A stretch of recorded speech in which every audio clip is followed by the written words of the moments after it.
हेल' लोगोफोर फरायहरबाय नोंथांमोनखौ आंनि मोनसे गोदान भिडिअ लोगोफोर आं दिनै नोंथांमोननो रन्जन दैमारिनि मोनसे जोबोद दुखुनांथाव खौरां लाना फैदों नोंथांमोना भिडिअखौ जोबजासिम नायलाङा भिडिअआ जोबोद इम्परटेन्ट जागोन जोबोद गाज्रि खौरां रन्जन दैमारिनि जोबोद दुखुनांथाव खौरां जोबोद नोंथांमोना भिडिअखौ जोबजासिम नायलां जुदि जागायनायनि सिगाङाव जुदि नोंथांमोना दासिमबो चेनेलखौ साबस्क्राइब खालामाखैब्ला गाहायाव साबस्क्राइब बाटन दं साबस्क्राइब खालामनानै ला आरो साबस्क्राइब खालामनायनि उनाव घन्टाखौ थुनानै अल सेलेक्ट खालामनानै ला अके लोगोफोर जोंनि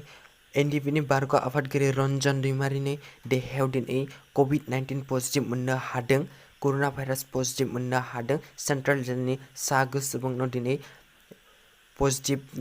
कर'ना भाइरास पजिटिभ मोननो हादों बेनि गेजेराव जोंनि बर'निनो आगोमा जोहोलाव रन्जन दैमारि बिथांनोबो पजिटिभ मोननो हादों बेखौ जागिरदनि कभिड हस्पिटालाव दोनहैनाय जादों बेखौ ट्रिटमेन्ट बेहाय खालामनाय जागोन आरो बिथांमोनाव जाहाथे मोजां फाहामनो नाजायो बेखौनो जों बिथां डाक्टारफोरनिसिम सारमोननिसिम जों खर' गंग्लायै खावलायहरनाय जाबाय जोंनि आगोमा बर'नि जोहोलाव जाय रन्जन दैमारि बिथांनि देहायाव पजिटिभखौ मोननो हादों लोगोफोर दिनैसो मोननो हादों दिनै मोननो हादों ओमफ्राय बेखौ जागिरदनि